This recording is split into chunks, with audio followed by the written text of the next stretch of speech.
మా ఆడియన్స్కి ఏం కావాలో అది పర్ఫెక్ట్ పిక్చర్ పడింది. ఇంకా 6 years వెయిట్ చేసినందుకు చాలా హ్యాపీ ఉంది. కాలర్ ఎత్తుకుంటాం, ఇంకా చెప్పాడుగా మా అన్న, కాలర్ సెంటిమెంట్ ఉంది మాకు. అంటే చాలా మంది ఆశ్చర్యలా ఉందని సిమిలర్ గా ట్రోల్ చేస్తున్నారు కదా, వాళ్ళ గురించి ఏం చెప్తారు? హేటర్స్ అండి, కడుపు మంట, అంతకన్నా ఏం మాట్లాడతారు వాళ్ళు, కడుపు మంట కదా.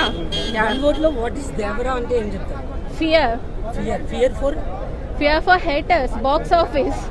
రాజమౌళి గెలిచాడు. అరే రాజమౌళి గెలిచాడంటే ఇంకేం చెబుతావు, సూపర్ ఉంది, బాగుంది సినిమా బాగుంది. జాన్వీ కపూర్ కొంతసేపు అని అంటారు కానీ ఉన్నంతసేపు చాలా సూపర్ గా అనిపిస్తుంది. అలా ఏం లేదండి, స్టోరీ ప్రకారం చాలా బాగుంది.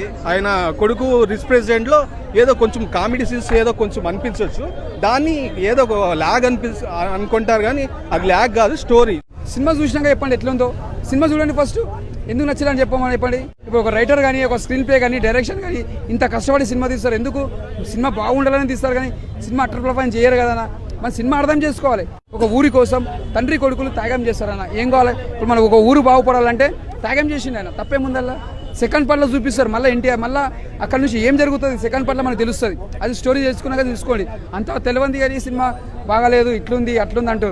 నాకైతే సినిమా నచ్చిందన్న, యాక్షన్ కానీ డైరెక్షన్ కానీ okay. Devara part of father character అయితే మొత్తం బీభత్సంగా ఉంటుంది. కొడుకు పార్ట్ ఒకేసారి చూపెడితే అది బాగోదు కదా, పార్ట్ 2లో చూపెట్టాలి. అంటే అదేం బోరింగ్ కాదు,